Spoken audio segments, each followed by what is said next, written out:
Good day. Welcome to Mptv's News Roundup, where we bring you major headlines, trending stories, and the news you can trust. I am Lukman Adelakin.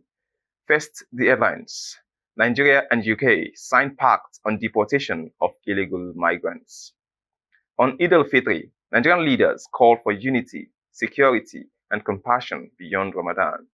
The federal government has made moves to resolve gas crisis. Now the news in details. Nigeria and the United Kingdom have signed a new agreement to fast-track the deportation of criminals and failed asylum seekers.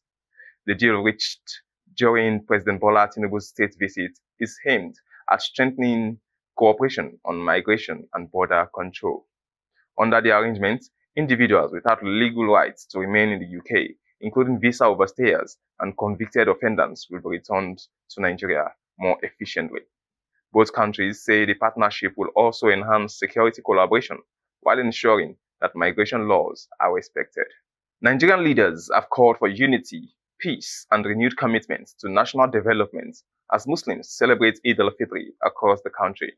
President Bola Tinubu urged citizens to uphold the values of compassion, sacrifice, and unity beyond the Ramadan period, while former Vice President Atiku Abubakar called on government to prioritize security and protect lives and property. Senate President Godswill Akpabio and other leaders also emphasized the need for collective responsibility, charity, and reforms to address insecurity.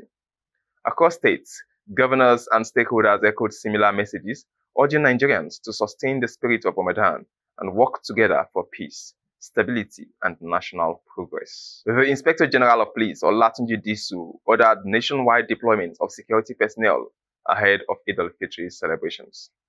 The directive includes the mobilization of tactical teams, intelligence operatives, and the Special Intervention Squad to prayer grounds, recreational centers, and other public spaces. The police say the move is aimed at ensuring safety with increased patrols, surveillance, and stop and search operations across the country. The IGP also urged Nigerians to remain vigilant and cooperate with security agencies for a peaceful and itch-free celebration. The chairman of the Nigerian Union of Journalists, FCT Council, Grace Ike, has felicitated with Muslims faithful on the celebration of Eid al-Fitr. In a goodwill message, she described Ramadan as a period of reflection, sacrifice, and spiritual renewal, urging Muslims to sustain the values of patience, compassion, and generosity beyond the fasting season.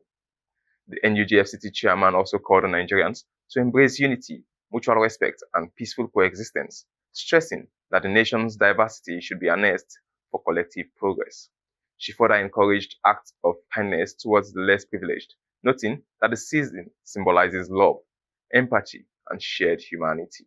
Security operatives have arrested 3 suspected bandits linked to the deadly attack on Woro village in Kayama local government area of Kwara State. The suspects were intercepted while attempting to purchase a motorcycle following credible intelligence. Authorities say they are now assisting investigations aimed at rescuing abducted victims and restoring peace in the affected communities.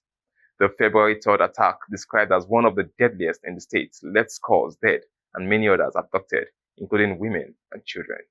In response, security operations have been intensified with ongoing efforts to track down other suspects and secure the release of those still in captivity. Police in Anambra State have launched an investigation into a tragic killing in Uli Community, Yala local government area, where a man allegedly murdered his lover's son following a dispute over their relationship. Residents say tensions have been building between the victim and the suspect before the incident, which reportedly occurred on Sunday night. The suspect is said to have fled the area alongside the victim's mother. The development sparked outrage, with some youths allegedly attacking and burning properties linked to the suspect's family.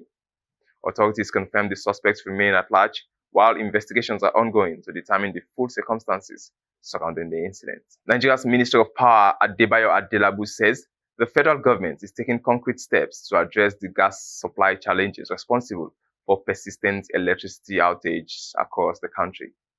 In his Eid al-Fitr message, Adelabu assured Nigerians that ongoing reforms under President Bola Tinubu are beginning to yield results, with improved electricity supply expected soon. The minister explained that inadequate gas supply to terminal power plants has significantly reduced generation capacity, with recent figures showing supply at less than half of what is required for optimal performance.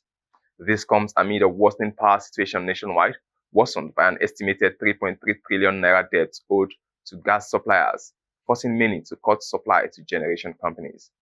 Despite the challenges, Adelabu expressed optimism that government interventions alongside ongoing reforms in the power sector will stabilize electricity supply and improve service delivery.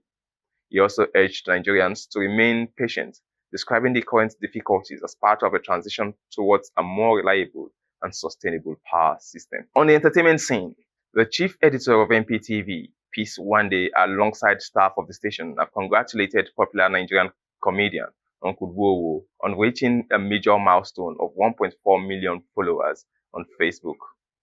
The team described the achievement as a testament to consistency, creativity, and the power of digital storytelling, wishing the comedian greater heights in his career. Uncle Wowo, known for his hilarious skits and engaging comedy videos, especially on YouTube, expressed heartfelt appreciation to his fans for their unwavering support. In a message shared on his page, he described the journey as challenging but rewarding, noting that every like, share, and comment has played a vital role in his growth.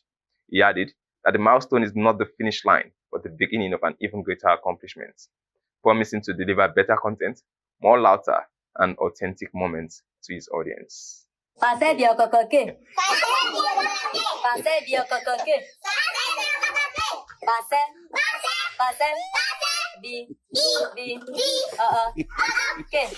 Fast-rising Nigerian artist Ocheluk Arike, popularly known by his studio name Melly Gwen, has officially released his debut studio album titled Love and Tears. The Benue-born talent is gradually making a name for himself in the Nigerian music scene, and this new project marks a significant milestone in his career. The album features emotionally driven and relatable tracks such as Money on My Mind, Strange World, Healing Wounds, and Lonely, showcasing his versatility and storytelling ability. With Love and Tears, Melly Gwen explores themes of struggle, ambition, pain, and hope, elements that resonate strongly with young listeners navigating life's realities. Music lovers can follow Melly Gwen across social media platforms to stream his songs, stay updated on his new releases, and support his growing journey in the industry. And on sports, the Senegalese government has called for an independent international investigation into alleged corruption within Confederation of African Football, following a controversial decision to strip the country of its 2025 African Cup of Nations title. Senegal had initially defeated Morocco 1-0 in January's final. However, CAF overturned the result after Senegalese players briefly walked off the pitch in protest over a stoppage time penalty awarded to the host nation. Play later resumed after a 17-minute delay, with Morocco's Brahim Diaz missing the penalty before Senegal's Pape Gueye scored what appeared to be the winning goal in extra time. But following an appeal by the Moroccan Football Federation, CAF ruled that Senegal had forfeited the match, awarding a 3-0 victory to Morocco. In a strongly worded statement, Senegal's government described the decision as grossly illegal, deeply unjust, insisting it was based on a flawed interpretation of the rules. Meanwhile, CAF President Patrice Motsepe said the incidents during the final undermined the integrity, ethics, and credibility of African football competitions. That's here we call it a close on the news roundup on Mptv. My name is Lukman Adelakin. Make sure to stay tuned for major stories that are coming your way on a regular basis and on a daily basis. And also, like, share, make your comments on your favorite stories and your reactions on any of the stories that we have given to you today. Make sure to subscribe to our YouTube channel and make sure to ambassadors and citizens of Nigeria. See you next time. Bye-bye.